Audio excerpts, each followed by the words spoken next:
Hey all, Dr. Paul Borosky here, owner of Quality Business Plan. And in this video, what I'd like to do is to share with y'all an example of what is included in my Express Plus business plan. So I'm just going to show you a previous business plan that I wrote for myself, and that business plan is structured for my Express Plus business plan. So if you like what you see in the video, you're going to love what you get from me. All right, let's jump right into it.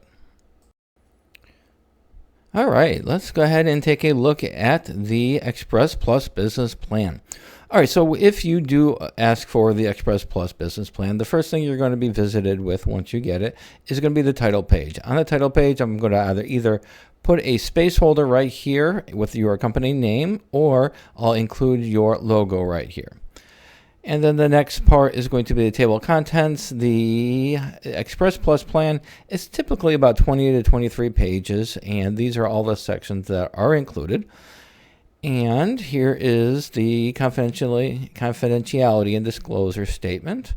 And now we're going to get into the business plan. We're going to start with the executive summary. And the executive summary is going to briefly describe your organization right here, give you some competitive advantages for the organization. Then I'll touch on the target market, the financial highlights, and I will round it off with your funding request. How much money do you need to get that party started? The next section is going to be your company description. Again, I'm going to go ahead and lead off with a business concept summary. From there, we're going to get into describing your services. After that, we'll talk about your primary target market. From there, we'll talk about some competitive advantages. I'll go ahead and briefly describe those, as well as include the same chart in the competitive advantage section as I did in the executive summary.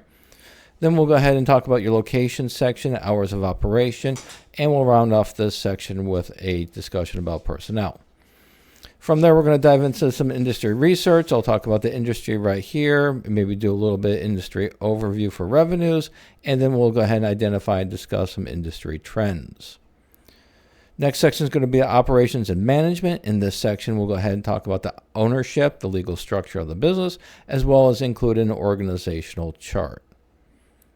The next section is going to be your marketing and sales. And in this section right here, we'll go ahead and just talk about some marketing channels you're going to explore, whether they be networking, traditional social media, or if you're going to have a website or not.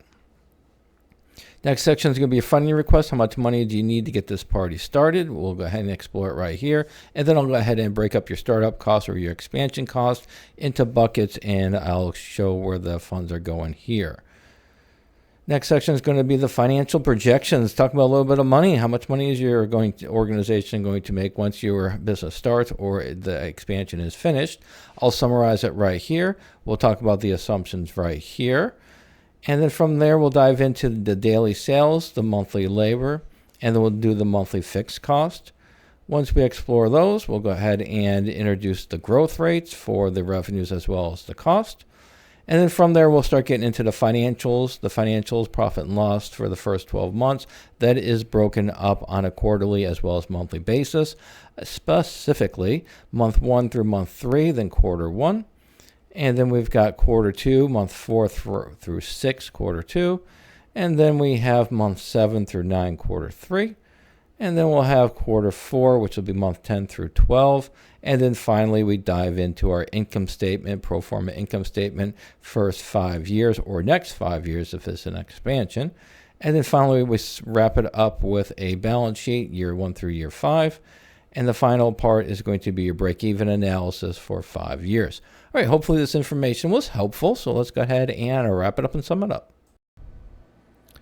And hopefully you'll find this information helpful. Again, Dr. Paul Borosky here, owner of Quality Business Plan. And my main service that I provide is helping small business owners implement my organized plan growth strategy. I also provide business plan writing and financial projection models. I do organizational management, fractional COO, CFO services, and this in general business consulting. If you need some service, feel free to reach out. Thanks.